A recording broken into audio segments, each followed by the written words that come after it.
Here's a hot take for you. Autotune is not cheating. In fact, most of the time you've heard it, you didn't even notice. So let's start off by saying there's a huge difference between Autotune as an obvious effect, like the robotic T-Pain Cher sound, and what most producers actually mean when they say tuning vocals or auto-tuning vocals. You know, that can usually mean things like Melodyne or Autotune in more subtle ways, and we usually just use those for nudging notes a little bit so that the pitch sits right.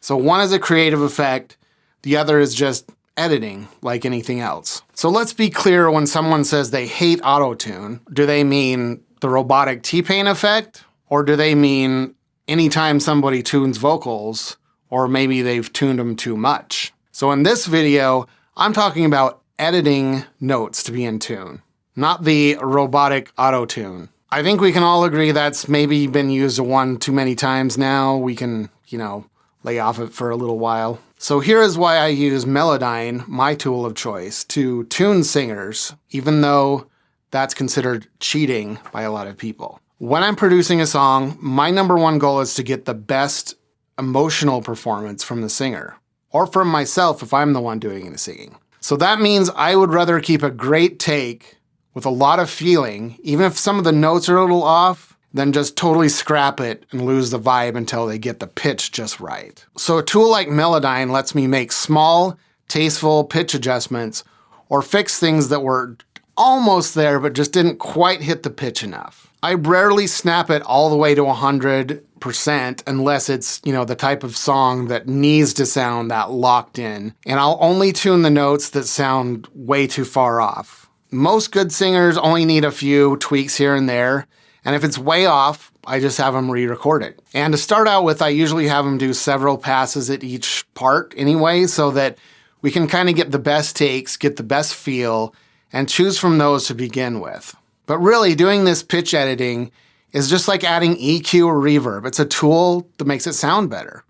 And it makes great vocals sound excellent at times. But I just want to say it's a total myth that you can take a really bad singer and fix everything and make them sound great by retuning them, by using Autotune or Melodyne, or sending them through all these magical effects that we have in the studio. I think we can kind of all tell when somebody's doing that, right? Like, listen to Friday by Rebecca Black. So I'm sure a lot of people are going to say, back in the day, like Ella Fitzgerald, Frank Sinatra, etc., they didn't need Autotune, they didn't need Melodyne. The reality is, back then, they were able to sing for a living and sing every day. And I've worked with a lot of singers who do the same thing now. They're singing all the time, and honestly, they're the same. They barely need any tuning either. And by the way, you might be surprised at all the tricks that they did to retune vocals back in the day. Like, with tape edits, speeding and slowing the tape down, using, like eventide pitch shifters, things like that. It's been done for a long time, way before any of these tools came along. So going back to saying, back in the day, they didn't need Autotune, right? Well, the reality is, for a lot of us today, life gets in the way. Things were simpler back then. And we just don't have the time to be singing every day. A lot of us can't make our living doing that either. That doesn't mean that we aren't allowed to still use our voice and pour our emotion into our music. And so, yeah, sometimes it's going to need a little nudging, a little fixing in spots to get a few of those notes back in tune. And I'm sure that if more of us got the chance to do this for a living, we'd all be a lot better at it, and we wouldn't need so many fixes, would we? Now, you can call that an excuse if you want, but it's just reality. Okay? We're not singing 24/7. We're not making a living. We're not being supported the way those people did back in the day. But that said, just make sure that you're using it tastefully and not just blindly sliding the tuning knob all the way up to 100% all the time. That can make things sound really bad really quick, even if it was a great take to begin with. Again, it's just that rule. If you can tell it's there, you're either doing it wrong or you're doing it on purpose like T-Pain did. And by the way, T-Pain is an amazing singer even without Autotune. He didn't need it, but he chose it intentionally as an effect to set himself apart from everyone else.